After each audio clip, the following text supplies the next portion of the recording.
으로 발전할 수도.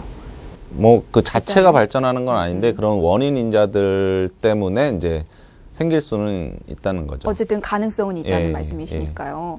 알겠습니다. 그럼 이제는 진단과 치료법에 대해서 좀 알아볼 텐데요. 일단 진단 과정부터 설명을 들어볼까요? 진단은 일단 뭐 임상 증상하고 그 후두 내시경 소견으로 진단을 하게 됩니다. 그래서 지금 보시는 이제 사진을 보시면 환자가 목소리가 거칠어진다, 쉰 목소리가 난다는 증상으로 이제 외래를 오셨는데요. 이 급성 후두염의 소견이고요. 이 성대 주위하고 그 후두 부위에 이제 가피가 형성되어 있는 것을 관찰할 수 있습니다. 그러면 치료는 어떻게 진행이 됩니까? 치료는 일단 뭐 그 항바이러스제라든지 뭐 항생제 같은 것을 사용을 하고요. 뭐 통증이 심하거나 뭐 기침, 가래 등이 동반이 돼 있으면은 뭐 소염진통제나 뭐 진해거담제 같은 약물로 치료를 하게 됩니다. 그리고 이것도 중요하지만 이제 개인적으로 이제 할 수 있는 방법은 뭐 물을 많이 섭취하고 건조하지 않게 이제 목을 관리를 해주는 것이 좋고요.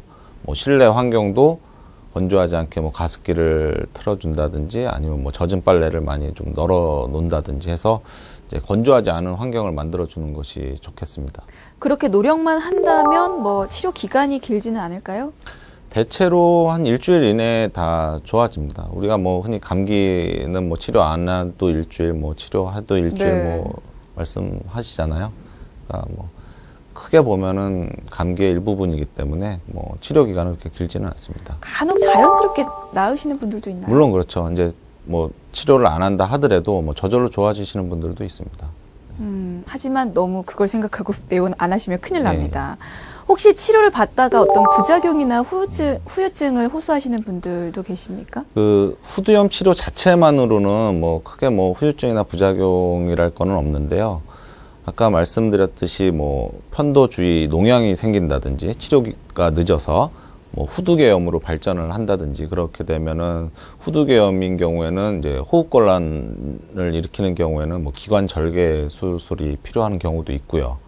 편도 주위 농양이 생긴 경우에는 일단은 그 절개해서 고름을 빼내고 추후에 편도선 제거 수술까지 또 필요하게 됩니다.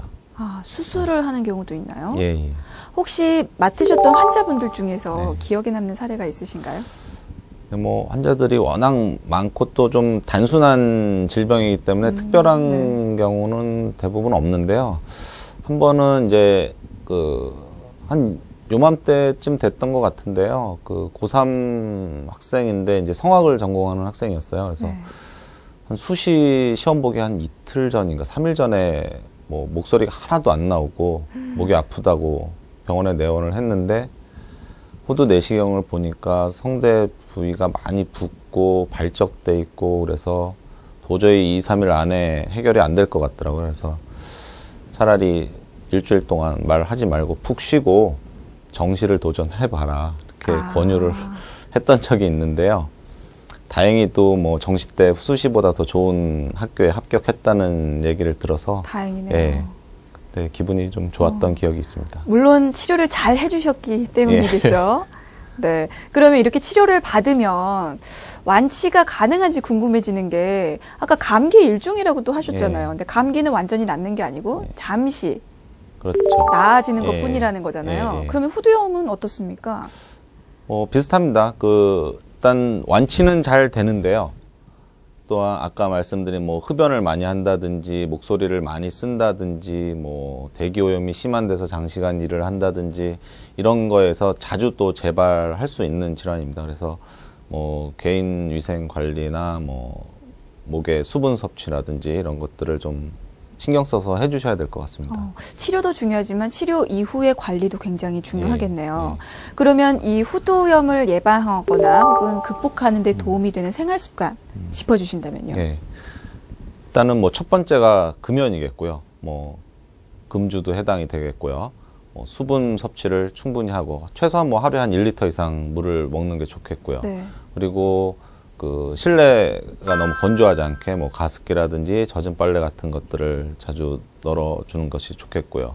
뭐 이런 생활 습관들을 길러서 우리 몸에 이제 면역력을 길러주는 게 제일 중요하다고 하겠습니다. 물을 섭취하라는 말씀을 많이 하시는데 네. 사실 물은 그냥 무의식적으로 먹기가 쉽지가 않거든요. 네. 물 말고 다른 대체 방안도 있습니까? 가장 좋은 게 맹물입니다. 맹물이 가장 좋고 특히 이제 이제 물을 많이 드시라고 하면은 뭐 녹차나 뭐 홍차 뭐 이런 차 종류 또 많이 드시죠. 드시는 분들도 있는데요. 네. 사실 이런 차들은 카페인들이 들어있기 때문에 그 당시에는 좀 괜찮을지 모르지만 시간이 지나면은 이 목에 건조해지는 게 좀 더 심해질 수 있기 때문에 주로 그냥 맹물을 많이 드시라고 권유하고 있습니다. 네, 그럼 끝으로 이 후두염을 예방하고 극복하는데 후두 건강을 지키는 데 도움이 될 만한 한마디 당부 말씀 남겨주시죠. 예. 그 후두염은 적절한 시기에 치료를 하면 그 조기에 완치를 할 수 있는 질병이기 때문에 그 증상이 있을 때는 조기에 치료를 받으시는 게 좋겠고요. 이 시기를 놓친다면은 뭐 편도주의 농양이나 급성 후두개염 같은 중환 질환으로 이완이 될 수 있으므로 증상이 있으면은 조기에 그 검진을 받으시는 것이 중요하다고 할 수 있겠습니다.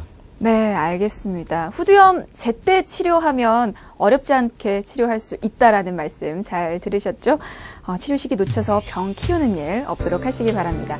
지금까지 이비인후과 전문의 홍창기 과장과 함께했습니다. 말씀 감사합니다. 네, 고맙습니다.